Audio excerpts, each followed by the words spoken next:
Fig fam, episode 4. What are we going to talk about today? Well, first off, figs and coffee. Happy New Year to all of you. I hope everyone had a great holiday season and a great welcoming to the new year. I've been able to get cuttings out to everyone, which has been great. And now it's time to jump into the grit of it, the thick of it, of rooting lots of cuttings all winter long.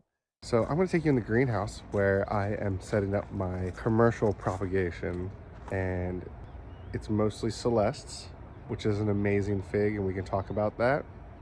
And if you live in the South, the Celeste is an amazing fig to have. It's a great benchmark fig to have, and for any collector, a workhorse variety. I'll kind of explain the Celeste fig, and we'll propagate those cuttings into trays. Let's go check it out. In the greenhouse, you can see that it's warm in here. I got figs that are growing away. It's a chilly day here. At night, it'll get about a 15-degree difference. In the day, it can exceed 30, 40 degrees, and I can get up to about 80 degrees on a nice sunny day, even if it's only about 45, 50 outside. Right now, it's 44 degrees. But I'll show you what stays alive in my greenhouse outside of this giant plumeria. And the plumeria is still going dormant. And then it'll push out new leaf growth, and we'll do a big whole pruning episode if you guys are interested in plumeria. So let me know if you're interested in that. I have some basil, I have tomatoes, I have all my succulents, which is what I grow complementary to my figs. You can see that some cuttings are starting to wake up. There's Martinica ramata. It's not that it's not like warm in here. It's 45 degrees, but at night I'm okay with that. Springtime temperatures, if you have plants and figs growing outside, the lows get down into the high 40s. So we are good to go. The fig I wanted to talk to you today about that I am propagating is the Celeste fig. I propagate it on a commercial scale for nurseries in my local area. So you saw me grab all these cuttings this morning, and these are all Celestes from my huge mother Celeste tree that you saw last episode when I pruned it. Little picture here. Boop. Celestes are found throughout the South.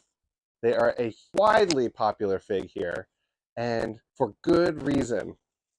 I have like 80, 100 types of figs here, and I still grow Celeste, despite it being very popular amongst all the big box stores. It's right up there with brown turkey or black mission, but it stands out in my heart. It's much sweeter than you would have any sort of brown turkey or black mission. It's got a nice brown sugar flavor to it, and like the other commercial varieties, it's a very vigorous grower, it's easy to propagate, and it's quite resilient. I guess I want the other fig varieties to rival the ability to grow like a Celeste and give you that nice flavor spectrum. And they ripen for me every year, end of July, beginning of August. They are amazingly resilient to humidity and rain, which is not common in the fig world. So my bigger goal is to find figs that behave that same way with a different flavor profile and provide them for everyone here in the Southeast where I grow, and also for everyone's information here. I'm also on the hunt always for that next new variety, which is a endless game that you play with yourself as a gardener. You're always experimenting, you're always testing out new varieties. Now, when I say commercial variety, a lot of these fig sales are direct to consumer. And when I propagate and sell Celeste trees, I have such a vast quantity that I can do a business-to-business sale with other plant nurseries that are local in my area of Wilmington, North Carolina. I have a few contracts right now. The goal is to provide the numbers necessary and the consistency necessary for those plant nurseries, for those plant stores. Celeste trees fit that bill quite nicely. I am not a fan of brown turkeys, and I'm really not that much a fan of black missions. There's too many other dark-skinned varieties that are fantastic in flavor, that grow in the same habits, and that I think should be at the forefront of dark berry figs. Now, it's not to say that they don't taste good. I'm going to circle back to my original statement. All figs are good, but some figs are great. When you live in a humid environment, try looking at a Celeste fig just because of that rain resistance and that humidity resistance. So Celeste have a tight eye. They do not take up a lot of water even in wet rainfall events. And then thirdly, it does well against variable environments. We do get cold here. It's 29 degrees out right now. And in the spring, end of March, we will have late freezes. And that can be a big problem for some fig trees that are quite fickle. The Celeste fig tree is quite reliable and it's resilient. It is quite cold tolerant. So even if you're up on the mid-Atlantic East Coast, I'd recommend this fig. I wish I knew the original origin of the Celeste fig. I'm going to do some research after this video. Again, Phil's Fig Fridays is sometimes impromptu, so I kind of get an idea when I'm drinking my coffee, thinking about you guys, and running with it. So I want to have this nice discussion in the comments of where the Celeste came from.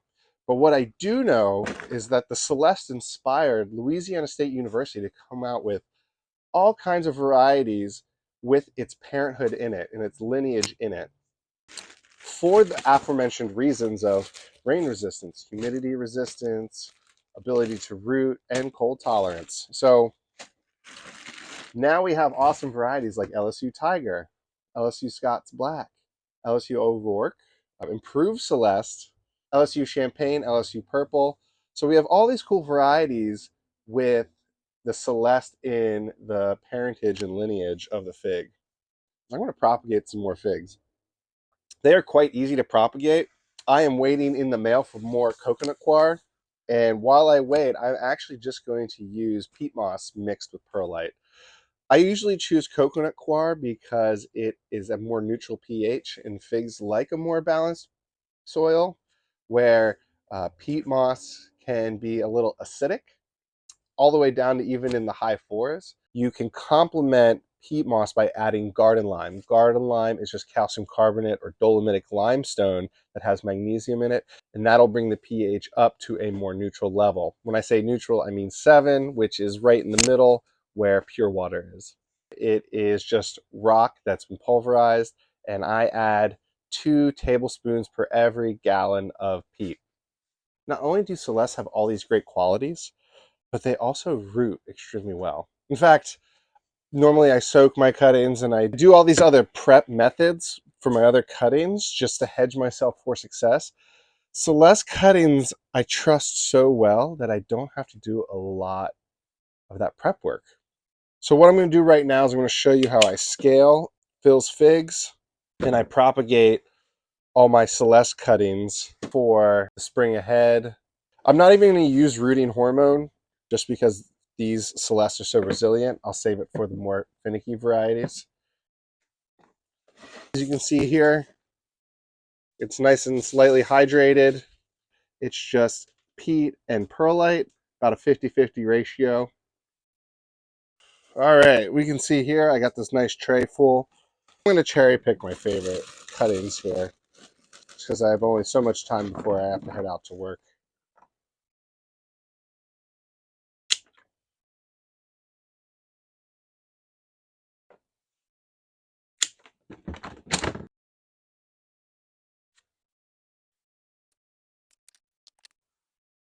And then I just cut up to the most recent node, like so. I try to make sure I always have 3 or 4, and then I score the bark, and I stick her in.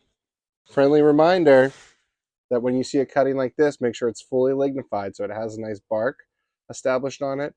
And then if you go here, I score the bark so it'll root anywhere along this cambium layer, but see all these white dots? Those will also send out roots as well. I like to cut right up to it, just like that.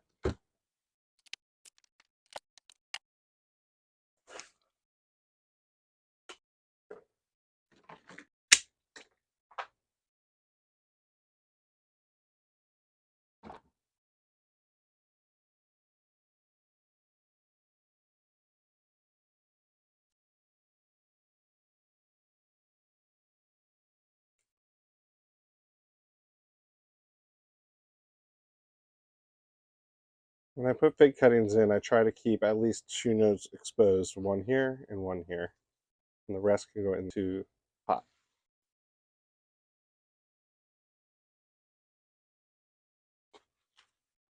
So I put one node here, one node here, and we're going to top it off with dirt.